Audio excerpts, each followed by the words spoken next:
Yesu asifiwe sana. Amen. Naomba fungua waraka wa 3 wa kitabu cha Yohana. Tutasoma ule mstari wa 2.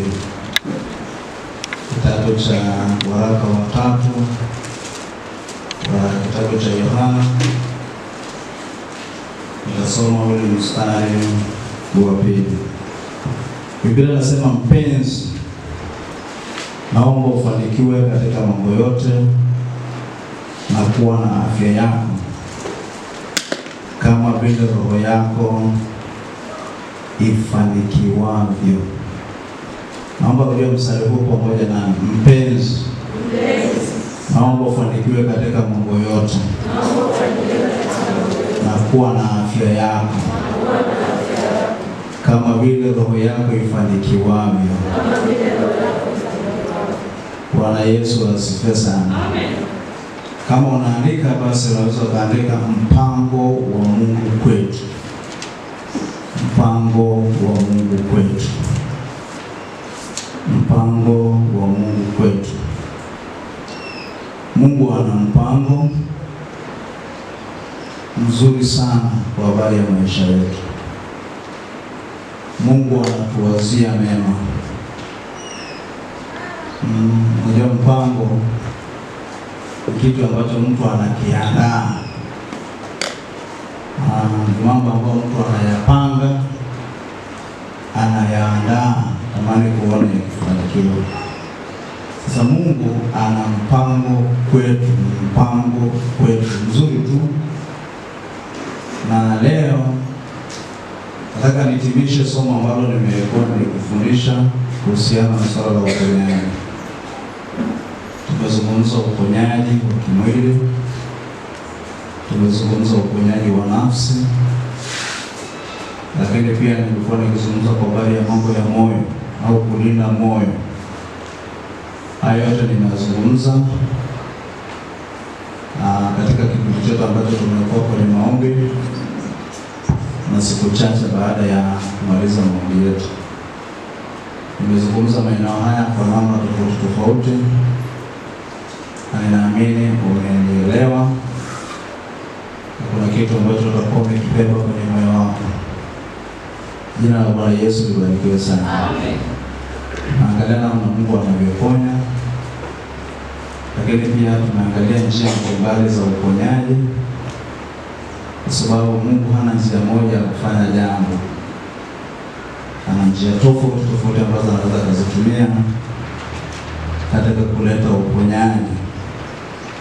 Nimezungumza mambo ya nafsi kwa kina sana, lakini nimezungumza pia mambo ya moyo, yale ambayo tunapaswa kufanya katika kulinda na kutunza mioyo yetu. Sasa katika mstari huu ambao tumesoma, ndio ambao nataka nitumie katika kulikamilisha somo hili ambalo tulikuwa nalo katika safari hii. Tunachokiona katika mstari huu ni mpango alionao Mungu kwetu sisi, au ile nia Mungu alionayo kwa ajili yetu, au ile shauku Mungu alionayo kwa habari ya maisha yetu, yale mambo ambayo Mungu anatutakia, yale mambo ambayo Mungu anatamani yatokee kwenye maisha yetu. Unajua, tunapokuwa na familia, kila mzazi kuna mambo anatamani yatokee kwenye familia ya watoto wake. Maana Bwana Yesu asifiwe sana. Amen. Mtu atakuwa na mpango, ndio maana wazazi wanakuta tunahangaika sana kuona watoto watasomaje, wakiugua tunahangaika sana kuona watapataje huduma nzuri. Wanapokuwa na shida yoyote tunaingia kwenye mahangaiko. Tunakuwa na mawazo ya kuona ni kwa jinsi gani wanaweza wakafanikiwa na mambo yao yakakaa vizuri. Na ndivyo Mungu alivyo na mpango mzuri sana kwetu. Jamani, haleluya. Amen. Kwa sema, mpenzi, naomba ufanikiwe katika mambo yote na kuwa na afya yako kama vile roho yako ifanikiwavyo. Kwa hiyo mpango wa Mungu ni kuona tunafanikiwa na kufanikiwa kwenyewe ni katika mambo yote au katika kila eneo. Mungu anatamani kuona tunastawi, tunafanikiwa. Jamani, Bwana asifiwe sana. Tunafanikiwa, tunakuwa na afya na vitu ambavyo vinatokea kwenye maisha yetu. Na kufanikiwa hakuhusishi ile hali ya amani tu. Unajua, mara nyingi watu wanatazama kufanikiwa katika upande mmoja, kwamba mtu ana mambo mengi yanayoonekana, ana mambo mengi. Hiyo ni sehemu mojawapo, lakini kiukweli kufanikiwa ni pamoja na kwenye eneo la uzima na afya. Bwana Yesu asifiwe. Amen. Ile hali tu ya kuwa na amani, ile hali tu ya kutokuwa na changamoto zinazokusumbua kwenye maisha.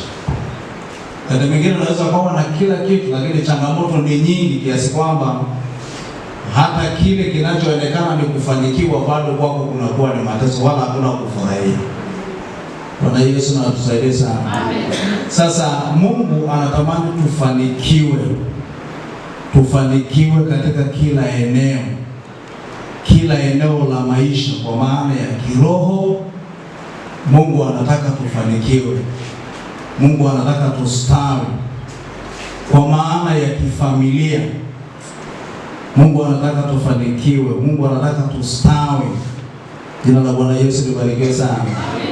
Kwa maana ya kitaaluma, Mungu anatamani tufanikiwe. Yako maeneo tofauti ambapo Mungu anatamani kuona tunafanikiwa sana kwenye maisha yetu.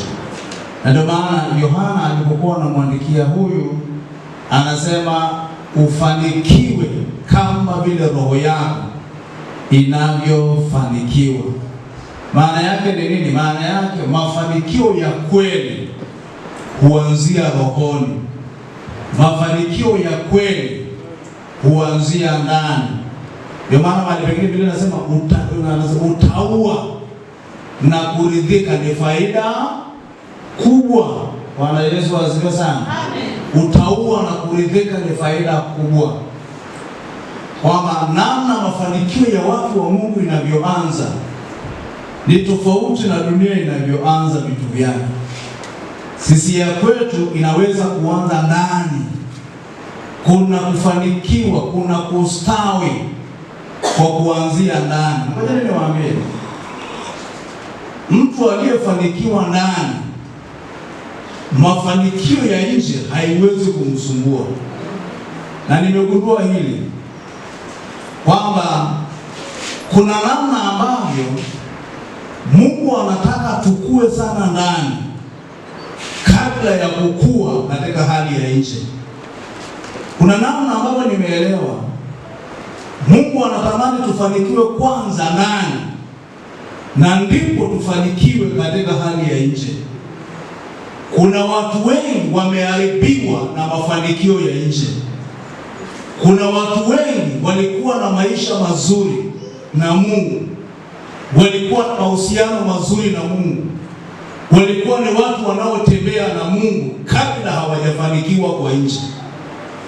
Lakini kuna watu baada ya kufanikiwa kwa nje, ikawa ni chanzo cha maanguko yao, ikawa ni chanzo cha kupotea kwao, ikawa ni chanzo cha kutokuonekana kwenye mambo ya kiroho, ikawa ni chanzo cha kutokuwapata katika mambo yanayomhusu Mungu.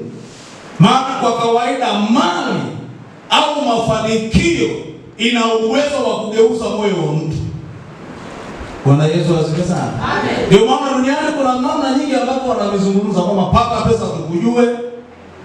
Sababu wakati mwingine unaweza kumjua mtu wakati bado hana, lakini akiwa navyo unaweza ukamuona. Kuna misemo ambayo watu wanaongea na unagundua kabisa hiki ni kiburi cha kitu. Jamani, Bwana Yesu asifiwe sana. Amen. Hii ni lugha ya kiburi. Anazungumza hivi kwa sababu ya nafasi fulani, wengine ni kwa sababu ya cheo, wengine ni kwa sababu ya vitu. Kwa hiyo kuna namna hiki ni kwa sababu ya jambo hili. Bwana Yesu asifiwe sana. Amen. Kwa hiyo ukaona ule hali yake, lakini kuna kitu kinachosukuma. Sasa Mungu anatamani mtu aliyestawi ndani. Nataka nikwambie rafiki, vitu vya nje haviwezi vikauharibu moyo wako, kwamba anakuwa salama. Vile vitu havimbabaishi, vile vitu havimsumbui. Na hiki ndicho kilichotokea kwenye maisha ya Ayubu. Bwana Yesu asifiwe sana. Amen. Ukisoma pale unaona sifa ya Ayubu haikuanza kwa vitu alivyonavyo. Sifa za Ayubu zilianza kwa namna alivyokuwa mbele za Bwana. Anasema alikuwa ni mtu mcha Mungu, alikuwa ni mtu mkamilifu, alikuwa ni mtu mwelekevu. Sifa yake inaanza kwa maisha yake ya ndani. Sifa yake inaanza na yale mahusiano yake na Mungu, sio kwa vitu vinavyoonekana, sio kwa vile vitu vya mwilini. Bwana asifiwe sana. Kwa maana nyingine, Ayubu alifanikiwa ndani.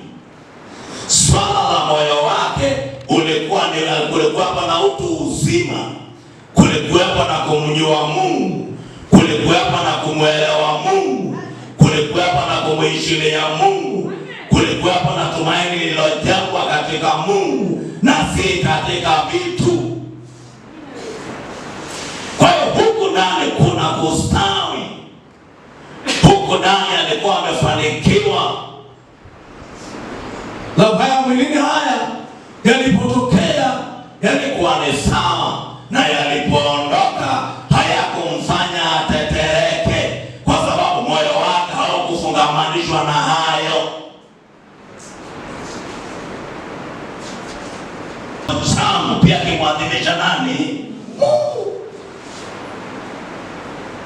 Watu waliojitoa dhabihu, watu walioamua kukubali mpango wa Mungu, watu walioamua kukubali ukamilifu, kwamba maisha yake ni kama sadaka machoni pa Bwana, haishi kwa ajili yake. Jamani, haleluya. Hatupaswi kuishi kwa ajili ya kujifikiria tu. Na ndio mtu anayefikiria, hata maombi yake ni ya kujifikiria tu yeye binafsi. Ataombea kila kitu kinachomhusu, lakini sio kinachomhusu ufalme. Watoto wangu, kazi yangu, mtoto wangu, biashara yangu, pesa yangu, kibanda changu, kuku zangu, punda wangu.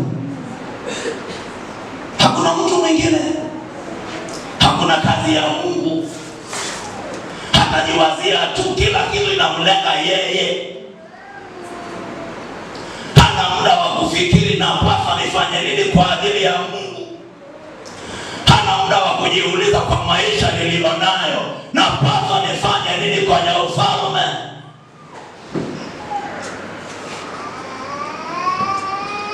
Bwana asifiwe sana. Amen. Lakini watu wanaofikiria Mungu anafikiri nifanye nini kwa uzima nilionao, kwa hali nilionao, nifanye nini kwa Mungu, kwa sababu hatuna tulivyonayo kwa sababu ya haki zetu wala bidii zetu, ni kwa sababu ya neema yake. Kuna watu wanajivunia nguvu zao, wanajivunia utaalamu wao.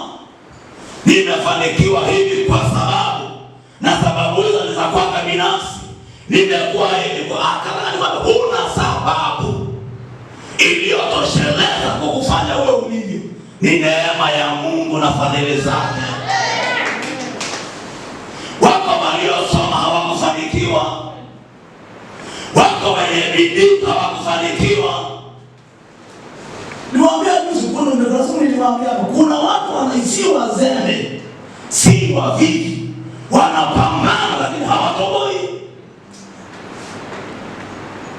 Lakini wakati wao umelala hajalala, wakati wao hujaamka alfajiri ameshaamka mapema, wakati unalala kuna watu wanahangaika, lakini bado hawapendi kwenye maisha yao.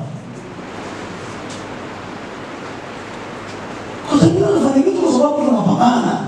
Kuna mkono wa Mungu unaotuwezesha, kuna neema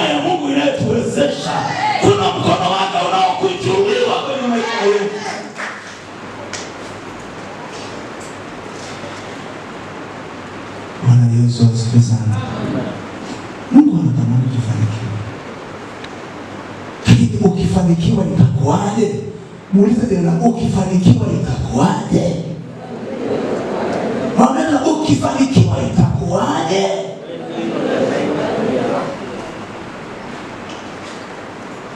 Na ashukuriwe Mungu kwamba wakati mwingine anatujua, kwa hiyo anatupimia. Nisema anatupimia. Yaani kuna mwingine huyu akiona ukimpigiza hatua 3 mbele ni shughuli. Mwache kwanza akae. Kama unapiga hatua 5, unapata chakula, utakula, utashiba, utavaa, utakunywa. Lakini hauendi mahali. Unamkumbuka mwana mpotevu. Unajua alikuwa mzuri alipokuwa yuko chini ya utawala wa baba. Alikuwa mzuri, hebu sema alikuwa mzuri. Hakuwa na shida. Alikuwa na uhusiano mzuri na baba.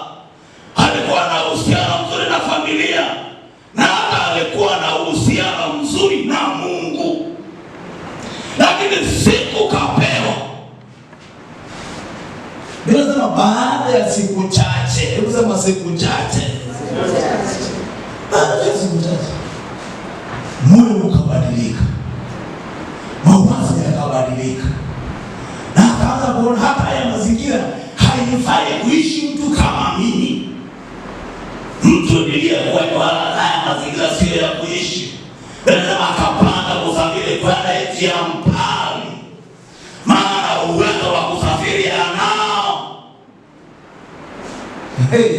Jamani, Bwana atusaidie sana. Haya maisha hayanifai tena. Mipango ikaanza kubadilika.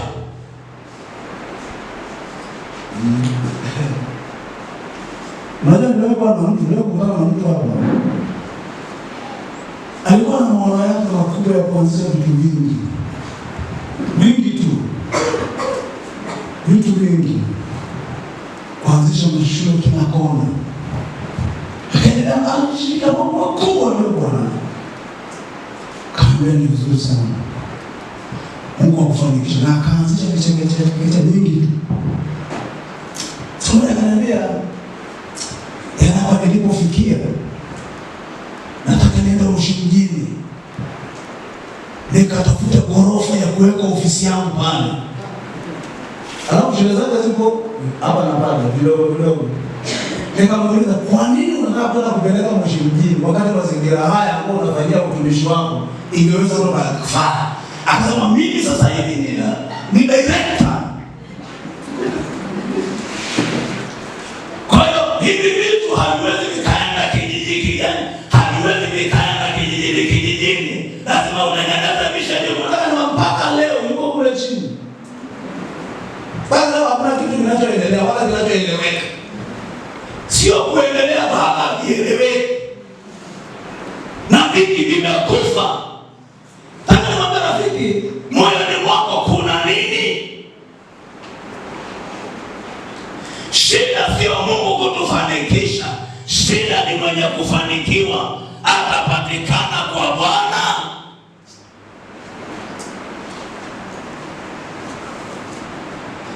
Moyo wako una uwezo wa kustahimili. Mungu akikuweka kunakotakiwa kwa sasa, baada moyo wako utakuwa na Mungu.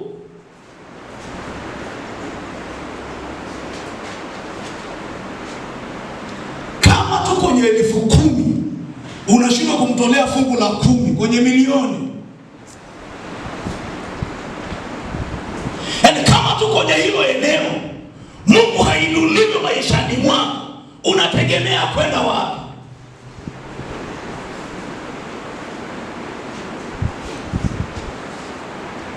Jamani, Bwana Yesu asifiwe sana. Kama tuko na eneo hilo, hata kuchangia utumishi wa kazi ya Bwana unafikiri mpaka unataka kuhama. Uinuliwe upelekwe mpaka wapi? Alafu uwe salama.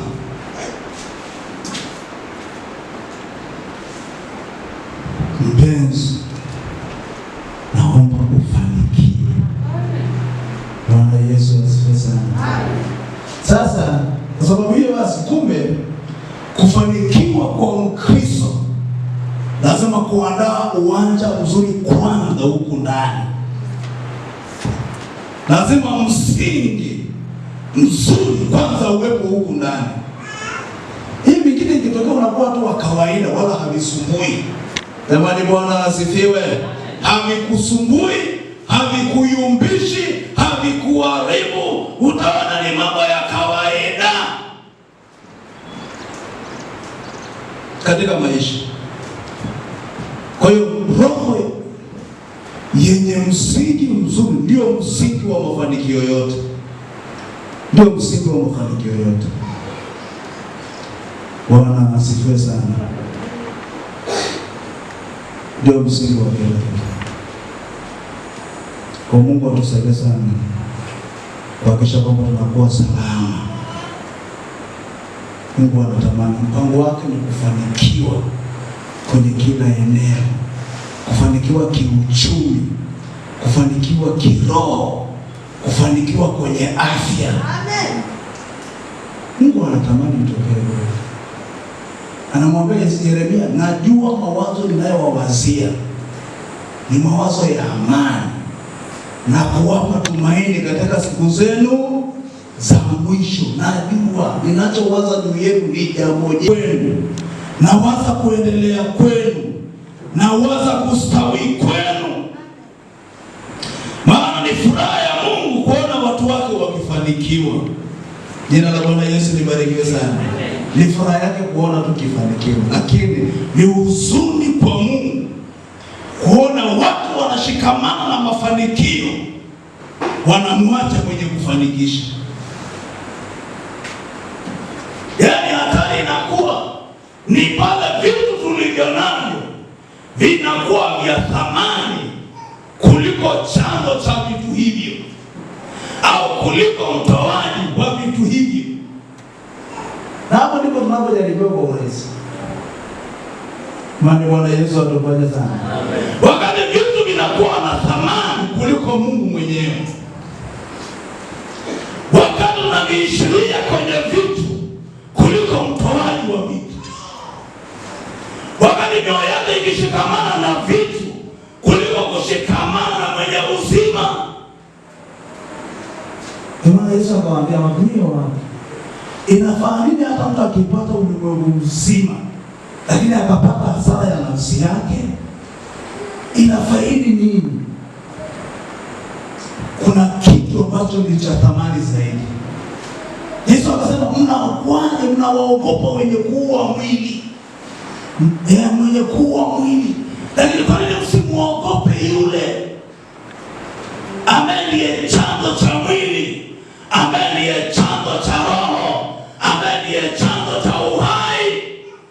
Anajaribu kuonyesha yuko zaidi. Jamani, haleluya. Yuko mahali hapa majera anapata kwenda huko zaidi kuliko wakati mwingine tukaishia tu mahali. Unaweza kumwogopa mtu lakini hana pa kukupeleka, ila yuko Mungu awezaye kuchukua maisha yetu na kuyafanya atakavyo kuyafanya. Bwana atusaidie sana. Mpango wa Mungu ni kufanikiwa. Kufanikiwa kiuchumi, kufanikiwa kiroho, kufanikiwa kiafya, na hata hali yetu ya nafsi ikafanikiwa na ikastawi. Mungu anatutakia hayo mema. Kwa Mungu anachotamani ni kuona mtu mzima mwenye afya kamili. Unajua inawezekana unaonekana una hata shida, lakini moyoni kuna nini? Kuna shida. Maana nimesema nafsi ni kitu kimoja wapo ambacho kikipata shida kwenye maisha ya mtu, basi kila eneo pia linahusika kupata shida. Lakini Mungu anatamani tufanikiwe. Haleluya. Funga kitabu cha Wathesalonike wa kwanza sura ya 5 mstari wa 23. Wathesalonike wa kwanza sura ile ya 20. Sura ile ya 5 mstari wa 23. Kama umepata unaweza ukasoma.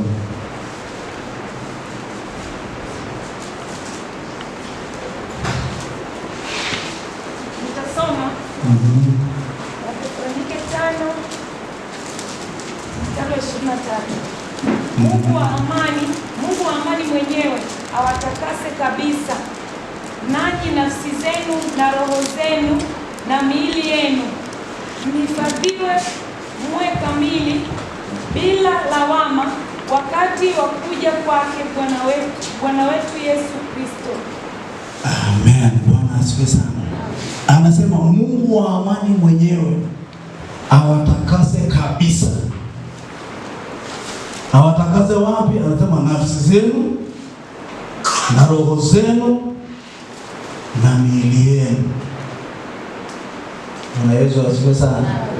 Alafu anasema muhifadhiwe muwe kamili bila lawama wakati wa kuja kwake Bwana wetu Yesu Kristo. Anasema Mungu mwenyewe awatakase kabisa, awatakase roho zenu, awatakase nafsi zenu, awatakase miili yenu. Alafu anasema muhifadhiwe kamili. Kwa namna nyingine ni kama ni kuandaliwa mtu ambaye ni mwenye afya, ni mtu mzima kwenye kila eneo la maisha yake, kwamba kwenye roho yake kuko sawa, kwenye nafsi yake kuko sawa, na kwenye mwili wake kuko sawa. Haleluya!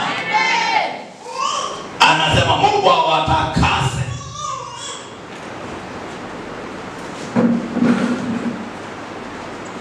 Bwana Yesu asifiwe sana. Mungu awatakase kabisa. Roho zetu tunachosumbua roho ni dhambi. Tukitubu dhambi zetu tunatakaswa, tunakuwa safi. Jamani, haleluya. Amen.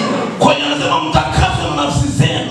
Nimeeleza vitu vinavyosumbua kwenye nafsi, vitu vinavyoumiza kwenye nafsi. Kuna uchungu, kuna maumivu, kuna kukataliwa, kuna vitu mbalimbali vinavyoweza kuleta majeraha kwenye nafsi, na nafsi iliyoumizwa isipotengenezwa haitaweza kumwona Bwana.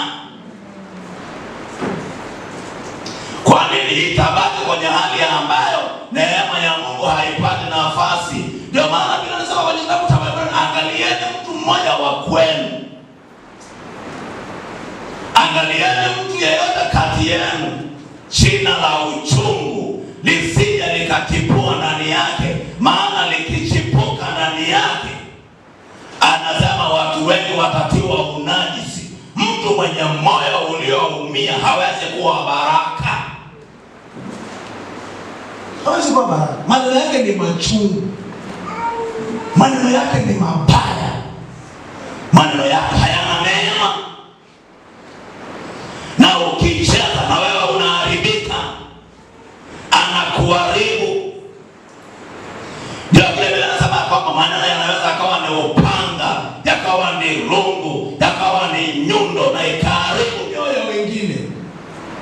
Lakini Mungu anachotamani hata nafsi yangu ipone. Bwana asifiwe sana. Amen. Biblia inasema maneno yako yajae neema, yakolee munyu, yaweze kumfaa muhitaji. Kuna watu wana njaa ya maneno. Na ngoja niwaambie, ukiona mtu anafanikiwa, anainuka, anatembea, anaimarika kiroho, huwa kitu kinachotumika ni maneno. Ukisikia mtu ameanza kutiwa moyo mpaka akajikuta alikuwa amekata tamaa, akaweza kuinuka tena, hatutumiagi kitu kingine, tunalitumiaga neno, si ndio?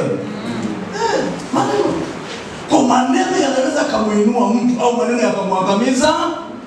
Unatumiaje maneno yako? Na maneno hayawezi kutoka tofauti na hali ilivyo moyoni. Mtu akijaa masengenyo, ukikutana na masimulizi tu ya masengenyo, mpango wa Mungu ni kutakaswa roho, ni kutakaswa nafsi, ni kutakaswa na nini? Na mwili. Maana yake Mungu anataka kuanzia ndani. Biblia inasema sehemu nyingine, heri wenye moyo safi, maana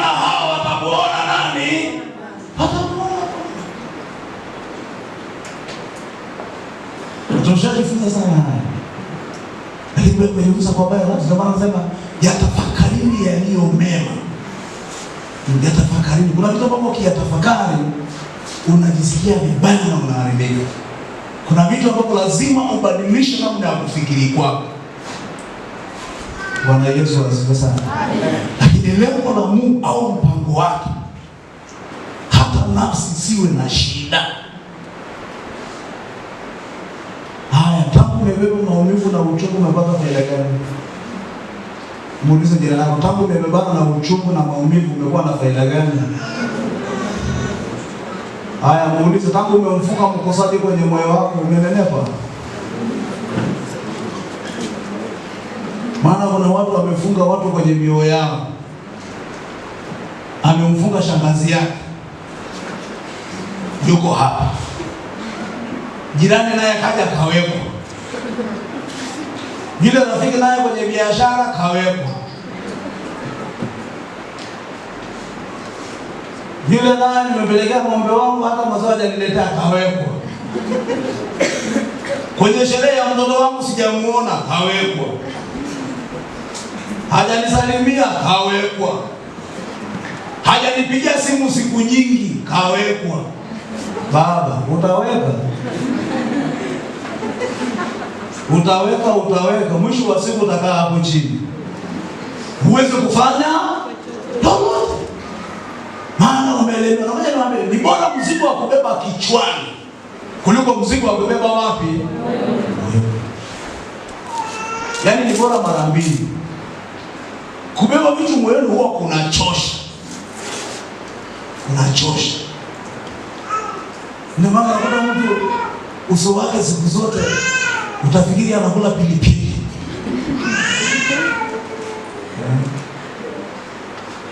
Kwa sababu kumejawa na nini? Uchungu. Hiyo nafsi ipone kwa jina la Bwana. Amen. Mungu anatamani nafsi zetu ziwe na afya. Amen. Chana na makesi ambayo hayana maana. Tafuta kutengeneza ili uwe na amani. Amen. Ili siku zako ziwe nyingi. Amen. Wakati mwingine chanzo cha magonjwa ni mambo yanayoanzia ndani.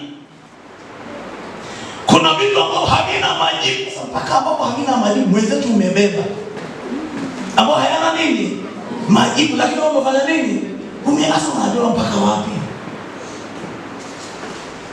Unawaza mpaka vitu ambavyo haviwezekani.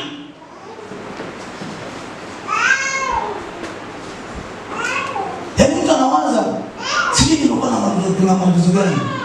Mawazo yake nimezaa tu watoto wa kike. Sasa itakuwaje? Yaani mawazo wapi kufanya nini? Hebu muulize itakuwaje kwanza? Wamezaliwa wakiko, wamezaliwa. Sasa unawaza nini? Si wamezaliwa. Yaani unakuwa na mawazo ambayo yanakutesa, wala huna la kufanya. Amen. Alafu unang'ang'ana nalo tu. Mimi ni hakika tu. Sasa tutaka iweje? Maana imeshakuwa hivi. Amen. Tunabebeshwa vitu ambavyo ni mawe. Unakuwa na vitu ambavyo huna majibu wala utapata majibu yake. Alafu umeweka kwenye kifua chako. Ndio maana wenzako wanalala kwa unahesabu bati. Leo usiku umekuwa mrefu. Umekuwa mrefu maana hujalala. Umekuwaje mrefu wakati ni masaa yale? Na ndio sasa kusikia vitu vingi. Jamani, Mungu atuongoze sana. Wewe unaamka wenzako wanafanya kazi, wewe ndio unalala. Utafukuzwa kazi. Sababu unahangaika na vitu ambavyo sio. Mungu atuponye. Amen. Haleluya. Mungu anataka tuwe na afya. Mungu anataka tustawi. Vitu vingine achana navyo. Wewe muendee Bwana, weka moyo wako huko, weka mipango yako huko, rudi endelea kula ugali. Rudi endelea na yanayowezekana. Rudi endelea na mambo ya kawaida. Bwana Yesu asifiwe. Amen. Anasema Mungu wa amani. Hebu sema Mungu wa amani. Mungu wa amani. Hebu sema tena Mungu wa amani. Mungu wa amani. Hebu uliza jirani yako, kwenye moyo wako kuna amani? Muulize tena, kwenye moyo wako kuna amani? Bwana kusaidia kitu chochote ambacho hakiachi amani kwenye moyo wako, kiondoe kwenye moyo wako. Chochote ambacho kinakuweka kwenye fedheha, kinakuweka kwenye mahangaiko, ondokana nacho. Sisi ni watu wa amani na Mungu wetu ni Mungu wa amani, na Yesu anaitwa ni mfalme wa amani. Hayo unayatolea wapi? Anasema amani ya Kristo na iamue mioyoni wenu. Mungu anataka tuwe na amani. Mungu anataka tuwe na amani. Huo ndio mpango wake. Ndio maana nawajulisha Waisraeli kama nilivyokuambia, nawaambia mimi najua mawazo ninayowazia ni mawazo ya amani na kuwapa tumaini katika siku zenu za mwisho. Unajua nini maana yake? Maana yake tulieni, muwe na amani. Tulieni, acheni fedheha. Tulieni, acheni usumbufu. Niko kazini kwa ajili yenu.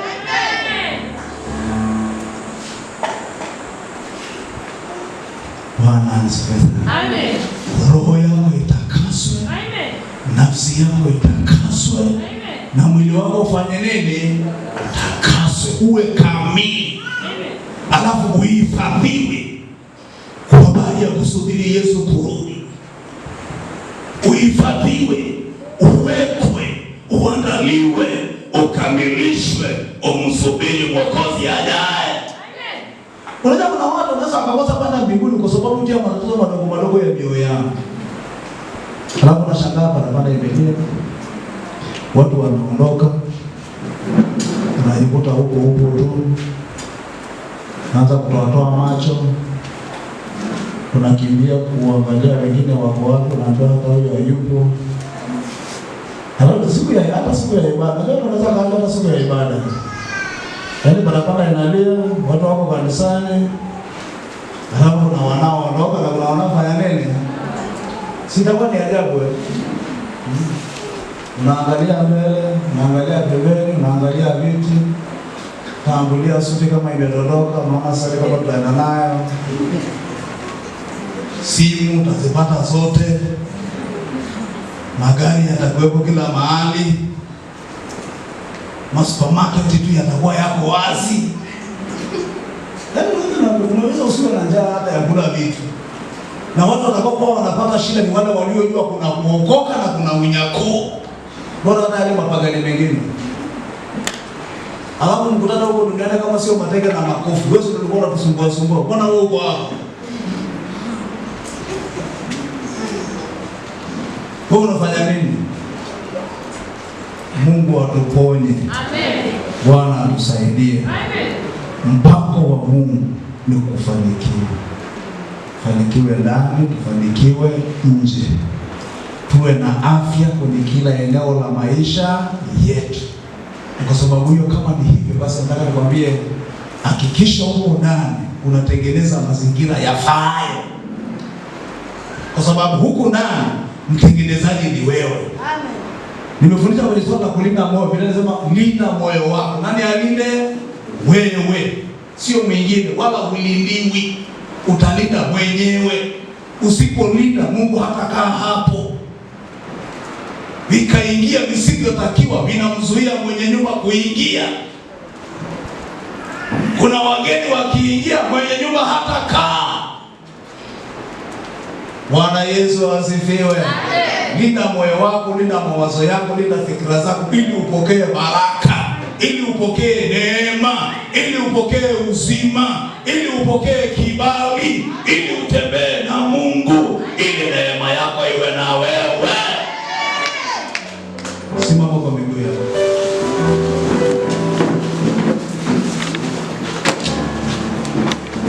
Hiyo na